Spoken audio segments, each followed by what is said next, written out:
सभी को मेरा नमस्कार। एक बार फिर से आपका स्वागत है अपने यूट्यूब चैनल ऑनलाइन क्लासेस गुरु में। हम आपके लिए लेके आए हैं अर्धवार्षिक परीक्षा का जो पेपर है, अर्धवार्षिक परीक्षा पेपर सत्र 2023-24 का जो लेटेस्ट पेपर है, कक्षा 8 विषय सामाजिक विज्ञान का जो पेपर है, तो देखिएगा किस प्रकार से आने वाला है। सारी जानकारी इस वीडियो के माध्यम से।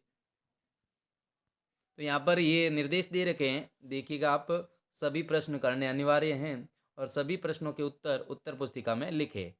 तो यहाँ पर जो पहला प्रश्न है आपके रहने वाला है, यहाँ पर देख सकते हैं जो रैयत वाड़ी व्यवस्था है उसको किसने लागू किया?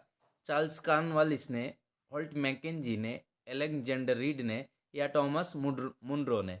तो इसको किसने लागू किया था?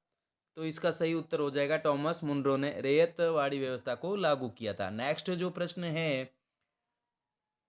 प्रश्न है ब्रिटिश भारत का इतिहास पुस्तक के लेखक थे लॉर्ड कर्जन, ब जेम्स रेनेल और स में दे रखा है जेम्स मिल और द में दे रखा है डलहौजी। तो इसका जो सही उत्तर हो जाएगा वो हो जाएगा जेम्स मिल। क्या हो जाएगा?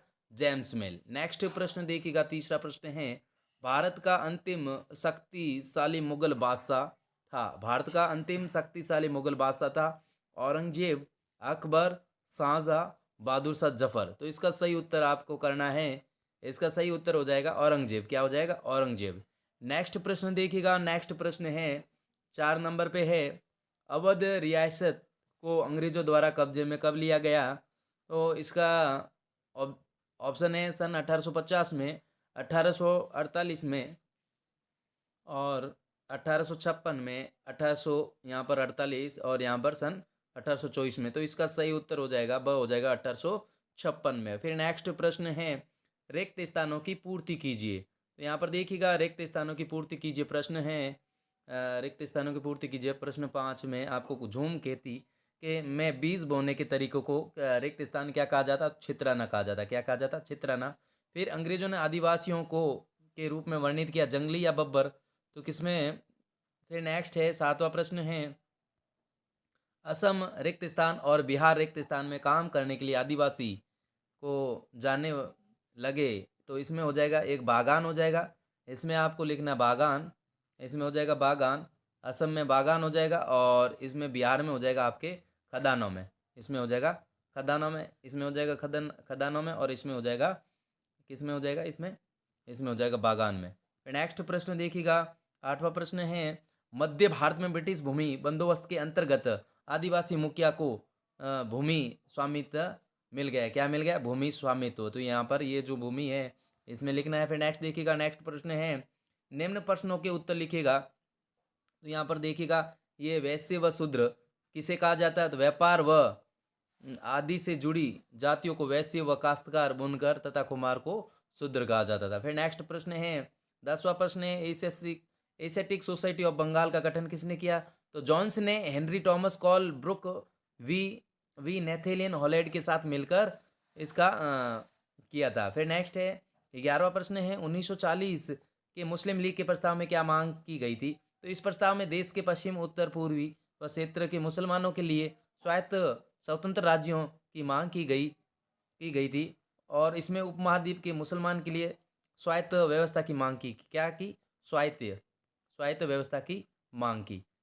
नेक्स्ट देखिएगा प्रश्न 12वां है अलवणीय जल की आपूर्ति की कमी के प्रमुख कारण कौन से हैं? जल प्रदूषण, बढ़ती जनसंख्या, बढ़ता नगरीकरण और नगदी फसल भोजन की बढ़ती मांग आदि है। नेक्स्ट प्रश्न है प्राकृतिक संसाधन किसे कहते हैं?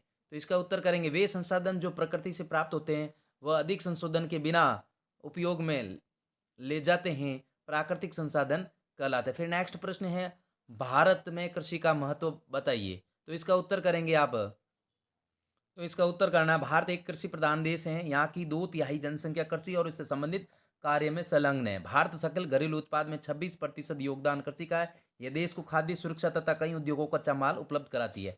फिर नेक्स्ट 5वां प्रश्न है कौन सा उद्योग प्राय आधुनिक उद्योग का मेरुदंड कहा जाता है और क्यों? आधुनिक उद्योग का मेरुदंड लोहा इस्पात उद्योग को कहा जाता है क्योंकि लोहा इस्पात उद्योग अन्य दूसरे उद्योगों के लिए आधारभूत मशीनरी और औजारों का निर्माण करता है। फिर नेक्स्ट 16वां प्रश्न है लोगों को इस एक संसाधन क्यों माना जाता है? क्या संसाधन क्यों माना जाता है? तो इसका उत्तर करेंगे किसी देश के स्वस्थ, शिक्षित, प्रशिक्षित और ज्ञान कौशल से परिपूर्ण लोग अपनी आवश्यकताओं की पूर्ति के लिए प्रकृति से प्राप्त पदार्थों को संशोधित कर संसाधन में बदलने के कार्य करते हैं। इसलिए लोगों को एक महत्वपूर्ण संसाधन माना जाता है। फिर नेक्स्ट है संविधान क्या है? नेक्स्ट संविधान क्या है इसका उत्तर करेंगे संविधान नियमों का एक ऐसा समूह है होता है जिसको एक देश के सभी लोग अपने देश को चलाने की प्रणाली के रूप में स्वीकार करते हैं। आधुनिक देश में यह स्थिति समानता लिखित रूप में पाई जाती है। अतः जो भी दस्तावेज हैं वो हमें ऐसे नियम मिलते हैं वो उसे संविधान कहा जाता है। फिर नेक्स्ट प्रश्न देखिएगा। नेक्स्ट प्रश्न 18वां है धर्मनिरपेक्षता का महत्वपूर्ण तथ्य लिखिए। तो इसका उत्तर करेंगे धर्मनिरपेक्षता का महत्वपूर्ण तथ्य यह है कि किसी भी व्यक्ति के द्वारा अन्य दूसरे व्यक्ति के प्रति धार्मिक आधार पर भेदभाव नहीं किया जाए। धर्म से संबंधित सभी प्रकार के वर्चस्वों को समाप्त किया जाए। नेक्स्ट प्रश्न है 19वां। तो जिसने चैनल को सब्सक्राइब नहीं किया तो प्लीज़ चैनल को सब्सक्राइब कीजिएगा, वीडियो को लाइक कीजिएगा और वीडियो को शेयर कीजिएगा ताकि जो भी मेरे चैनल पर वीडियो अपलोड हो आपके पास नोटिफिकेशन पहुंच सके और इस नोटिफिकेशन के माध्यम से अपना सारा संपूर्ण सॉल्यूशन कर सके। तो ज़्यादा से ज़्यादा वीडियो को लाइक कीजिएगा और अपने दोस्तों के साथ शेयर कीजिएगा। आदिवासी 19वां प्रश्न आदिवासी लगातार हाशिए पर क्यों खिसकते जा रहे हैं? 2 कारण बताइए। तो इसका उत्तर करेंगे आदिवासी लगातार हाशिए पर खिसकते जा रहे हैं इसके कारण निम्नलिखित है। पहला करेंगे आदिवासियों को अपनी आजीविका प्राप्ति हेतु कस्बा और शहरों की ओर पलायन करना पड़ता है जहां वे गरीबी रेखा के नीचे जीवन यापन करने को मजबूर है। दूसरा लिखेंगे आदिवासी विभिन्न कर्म से अपनी वन भूमि को होते जा रहे जिससे उनकी आजीविका साधन समाप्त हो रहे हैं। नेक्स्ट प्रश्न है 20वां प्रश्न है रॉलेट एक्ट क्या था? तो इसका उत्तर करेंगे रॉलेट एक्ट ऐसा कानून था जिसके तहत ब्रिटिश सरकार बिना मुकदमा चलाए ही लोगों को जेल में डाल सकती थी। रॉलेट एक्ट ऐसा कानून था जिसमें ब्रिटिश सरकार किसी को भी बिना मुकदमा चलाए जेल में डाल सकती थी। अतः यह अंग्रेजों द्वारा भारत में की जा रही मनमानी का एक उदाहरण था। डॉक्टर सत्यपाल, डॉक्टर सैफुद्दीन और महात्मा गांधी सहित भारत के सभी राष्ट्रवादी नेता रॉलेट एक्ट के खिलाफ थे, लेकिन प्रबल विरोध के बाद भी इस कानून को भारत में 10 मार्च 1919 को लागू कर दिया गया था। तो किसी की जो ब्रिटिश सरकार ने नहीं सुनी और इसको 10 मार्च 1919 में लागू कर दिया। रॉलेट एक्ट एक क्या था? ब्रिटिश सरकार द्वारा चलाया गया मनमाना कानून था। फिर नेक्स्ट प्रश्न है 21वां प्रश्न है न्यायिक समीक्षा किसे कहा जाता है? तो इसका उत्तर करेंगे आप।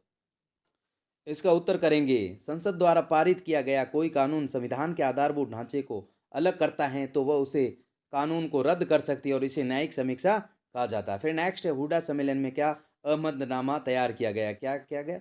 अहमदनामा तैयार किया गया। तो हुडा सम्मेलन राजस्थान के राजपूत राजाओं के मैराथन की बढ़ती शक्ति को रोकने के लिए 17 जुलाई 1734 में हुडा सम्मेलन बुलाया गया जिसकी अध्यक्षता मेवाड़ के महाराणा जगत सिंह द्वितीय ने की थी और इसमें अमर स्वाई जय सिंह, जोधपुर के अभय सिंह और नागौर के भगत सिंह, कोटा के महाराणा दुर्जनशाला आदि शासकों ने भाग लिया है। इस सम्मेलन में अहमदनामा तैयार किया जिसमें यह निश्चित किया कि सभी एक दूसरे के साथ मिलकर रहेंगे, एक का शत्रु मित्र दूसरे का शत्रु मित्र होगा, कोई भी योजना सभी मिलकर निश्चित करेंगे, वर्षा ऋतु के बाद सभी एकत्रित होंगे और किंतु यह एक कागज सीमित कागजों में ही रह गई, इसकी पालना किसी ने नहीं की। नेक्स्ट प्रश्न। थैंक्स फॉर वॉचिंग, वीडियो देखने के लिए धन्यवाद।